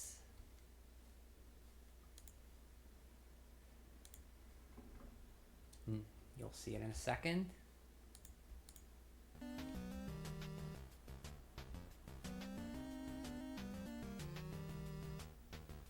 Nightshade. The Claws of Sutek. So, the NES had some Mac Venture point-and-click games. They had Shadowgate, The Uninvited, Deja Vu. I think that was the order. Could be mistaken. This game is a cross between a point-and-click adventure game and a fighting game. So, you see at the bottom I have my health. That's the arrows. You're able to heal 4 times once you find the old hero's hideout, but no more.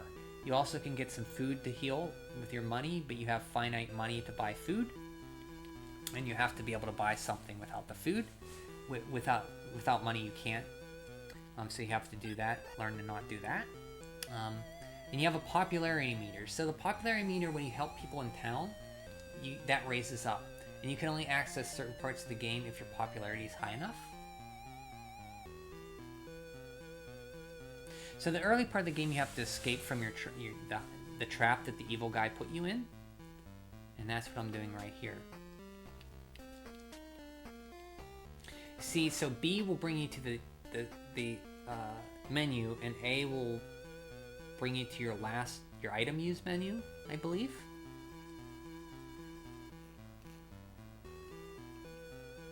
So you have a cursor to search, and here, I think I fight this guy. You can avoid him though. But the fighting in this game is very, very tricky. It took me a while to learn. It doesn't feel great. That's my biggest problem with the game.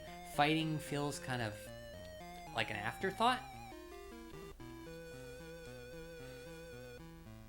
So see here, you bring up the cursor, you can use search with your little crosshair.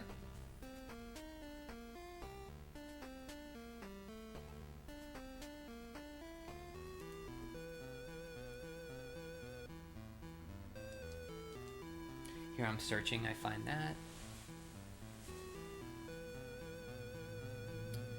Top of that, the hinges of my new laptop broke again, like back in November, so it's currently in a shop. Let's skip ahead here. So once you get out into city proper, it's a big world. There's a lot to do in this world. So here's a fighting area. So here's what happens when you get into a fight.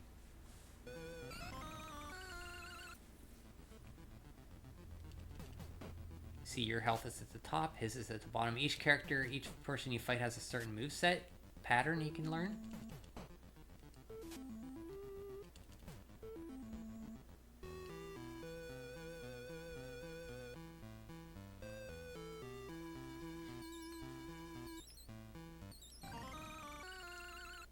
Like, for example, these guys you can only hurt by jumping over them and hitting from behind.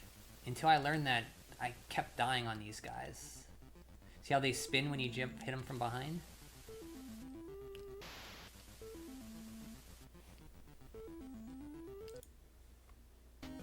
So basically, like a good point-and-click adventure game, here's the hero's hideout.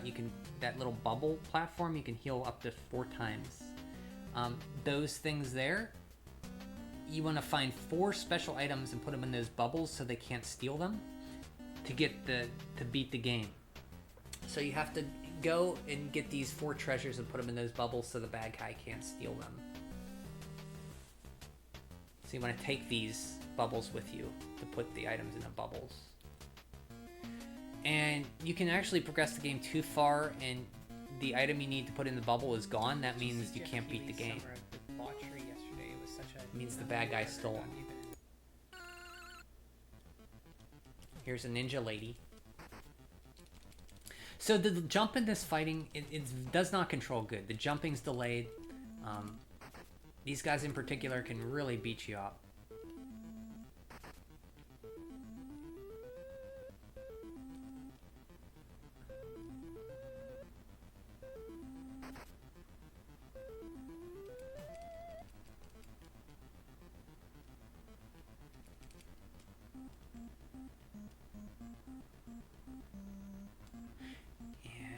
I think I might die here. Yeah, so when you die in this game, you don't have lives, you have continues. 4 times or so, but to continue, you have to get out of this trap. The bad guy puts you in a trap when you die, and you have to learn how to get out of the trap. So the first time you die, you have to escape this like little crushing thing. You have to use the foot, when your foot's near the leftmost lever, hit it with your cursor to get out of it. Hey Brian, did you know about the Borderlands? Yeah, I heard about it. So you basically go through here, fight bad guys to raise your popularity, rescue a cat from a tree. This is one of the bosses here. You can only beat him whenever he hits the wall, and then you can kick him. I usually kick him in the gut. There are bosses in this game. You have to beat 4 of them. And then you fight the last boss, Sutek. You can fight him in any order, I think. Depending on some you can't get into without popularity being high enough, I believe. And you see, so when I beat this guy, he should be almost dead.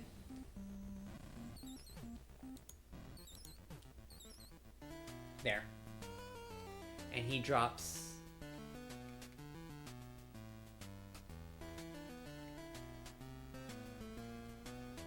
an item I need. I forget what the item was that he drops. But the whole thing of this game, it's very point and clicky, figuring out how to progress. And that's the fun of the game. Once you figure out how to do it, you can beat the game pretty quickly. But it took me a while to figure out.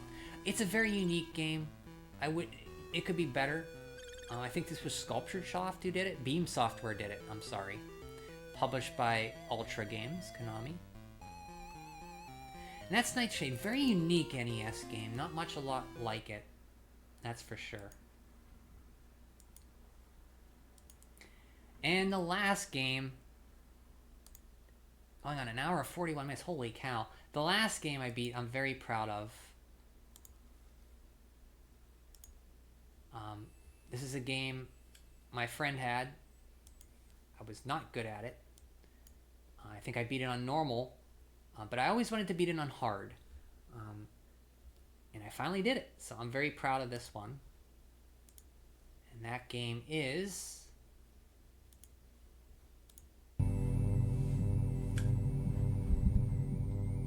Contra 3, The Alien Wars. 1992 SNES game. When I played it first, it feels like a much improved Super Nintendo version of Contra, which it is.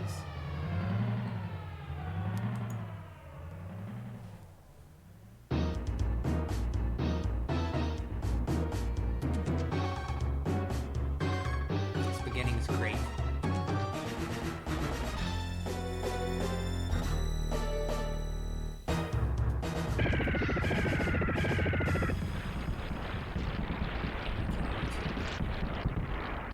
Box art of this game is amazing.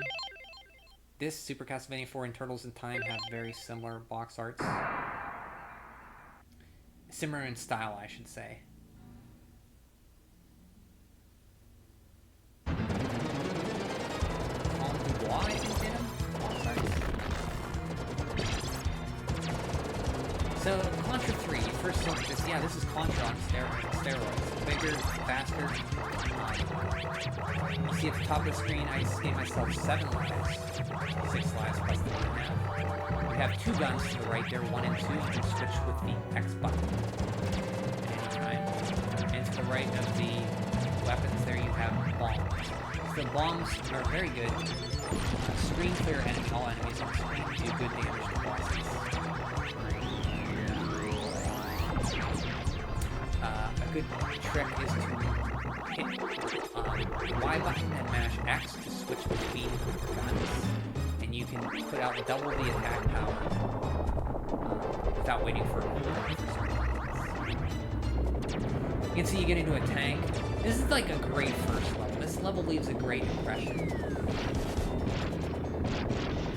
And a throwback, if you play Contra and then you play this game, that's a throwback to the NES wall boss in the first game. The spread gun is not as good as other Contra games. There's better weapons out there, but each weapon has its purpose. They kind of made it less powerful, it seems like. The laser's really good. This thing just, like, oh, going through this level that freaking... I was 13 when this game came out, and this game was like, wow. It's still like, wow. Like, So the designer of this game wanted to make a game with set pieces and stuff that like always happens in each part of the stage, and he did a great job. Like, look, a freaking plane comes and shoots missiles that ignite the ground.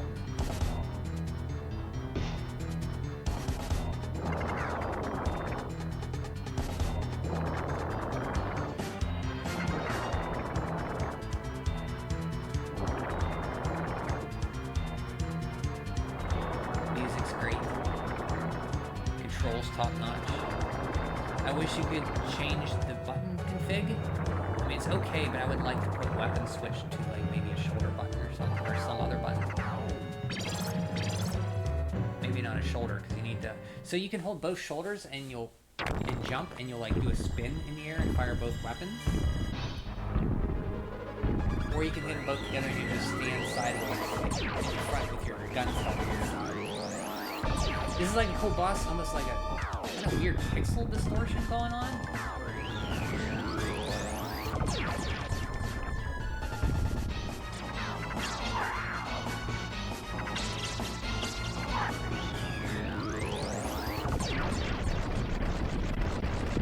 It's great. I always like how he bumped the ground when he got hurt and died.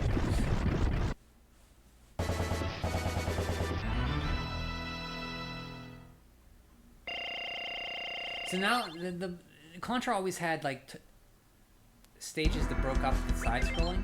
Contra 1 had the 3D maze stages, Contra Super C had the top-down stages. Contra 3 has these top-down mode 7 stages. A lot of people don't like them. I kind of tolerate them, I like them more as I play them. The problem is you have to use the L button to rotate the screen. Once you get used to that, it's okay. Still not my favorite. I don't mind them though. And you gotta think, when the Super Nintendo was out, they wanted to show off a lot of their features that they could do. So, you know, they used like the Mode 7 feature to kind of show off.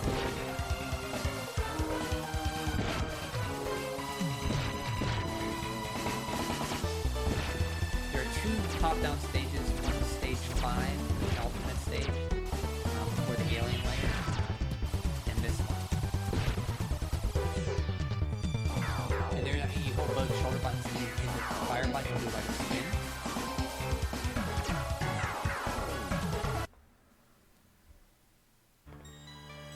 And here's the top-down mode 7 kind of boss.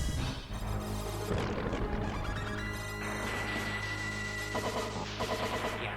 And the next level is freaking crazy.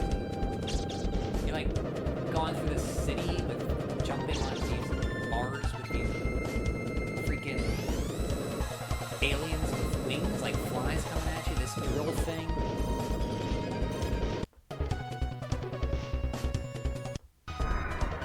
This thing comes at the wall and you're like, what the hell is going on? What the heck is going on?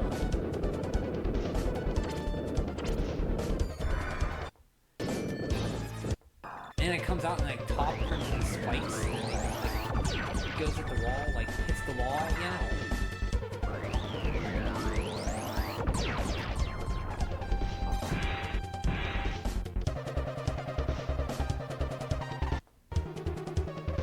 And then this freaking flying bug pod grenade chucking bat comes out.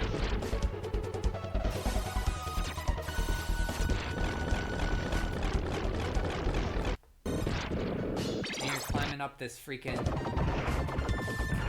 like every time I skip through this video there's like climbing up this like whirly bird statue, you go on vertical and you fight these T-800s from Terminator.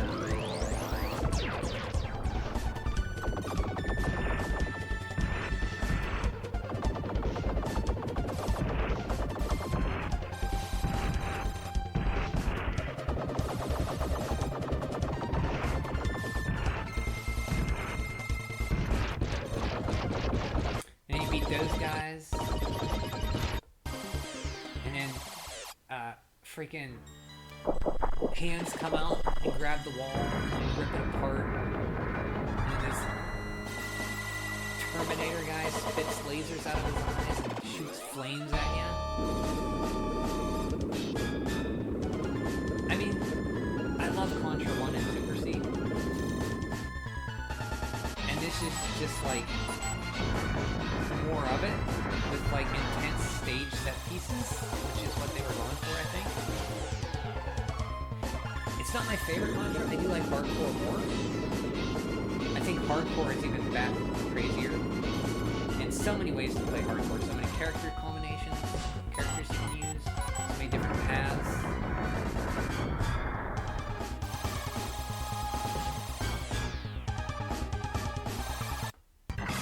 And then you're on a stage with like freaking a fight.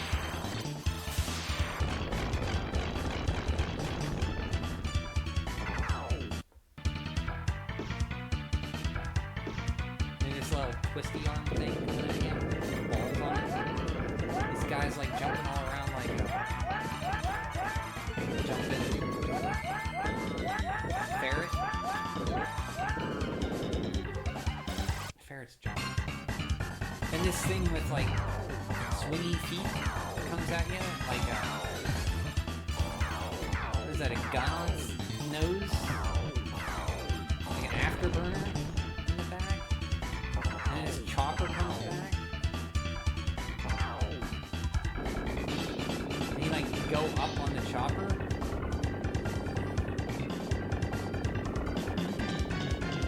And out of nowhere this guy flies off from the screen. Like, what the hell is going on?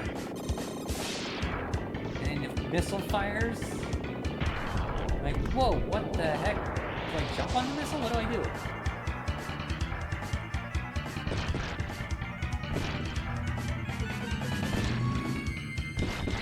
Going at that ship you went under in the earlier part of the stage, but this time you gotta like blow away its force field to attack its fleshy center.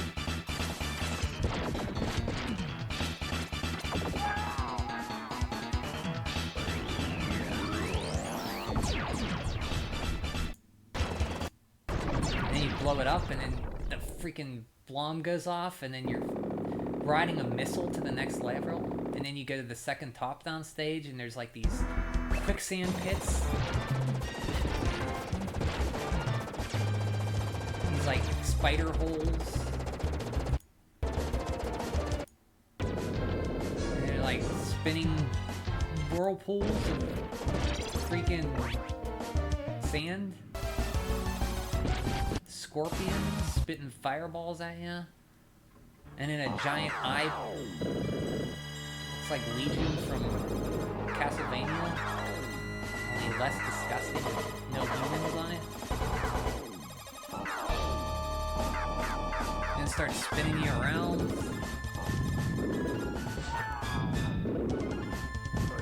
Showing off the mode 7. Then you jump into the alien's lair and the music kicks in.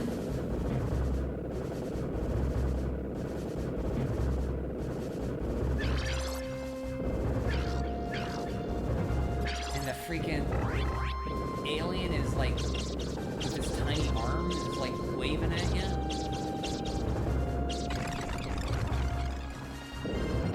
You blow up his head like Contra. And then you're gonna fight the heart. Got these little mouth things.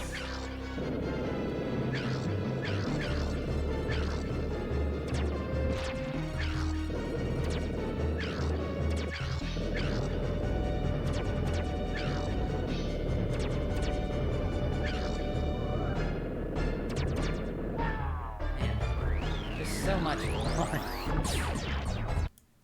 And you fight the heart with all these scorpions that are coming out at you like Contra 1. And there's a good sound when you hit the heart. It's like...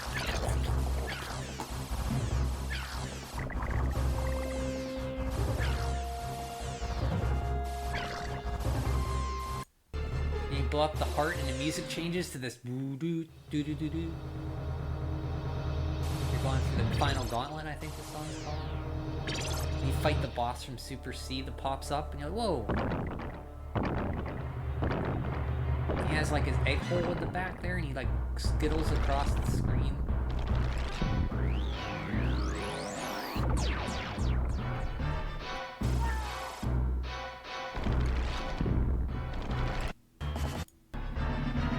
And the music changes, and you're climbing a wall, and this mecha dragon comes out.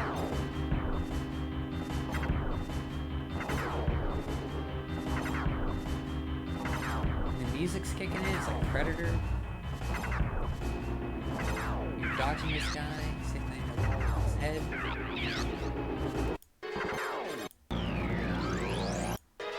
The music changes again for the third time. You're fighting the boss from Super C again.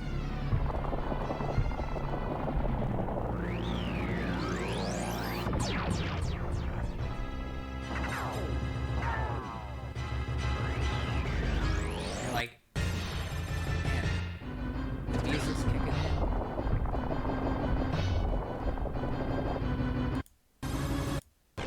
And you blow up the head, and you're, oh man. Okay, that's where Super C ends, right? We're good?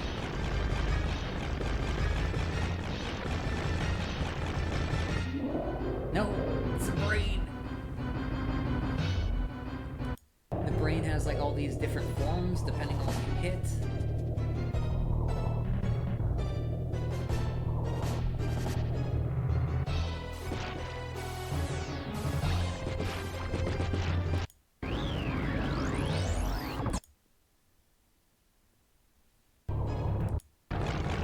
Blow up the brain, you're like, oh god, thank god, that's good, that's over, right? We're good?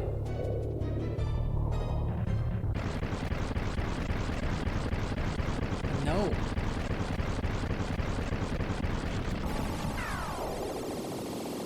The helicopter comes, jump on! Get to the chopper! Oh, we did it, we beat it, what? That has to be it, right?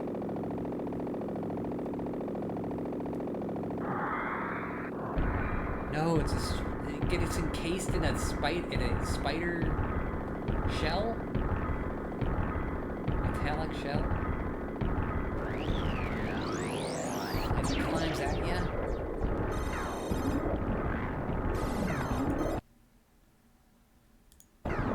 It's like crazy.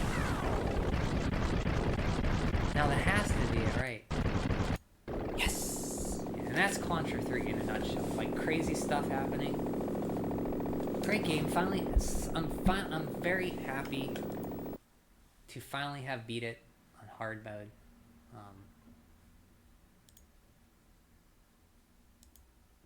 And that's it. That's wow. Almost 2 hours. I'm sorry. Well, if you watched any of this, thanks for watching. Thanks for sticking through it. And I'll see you guys next time. Take care. Play Dragon Quest. Or play any game, but play Dragon Quest. If you want. If you like RPGs. Bye.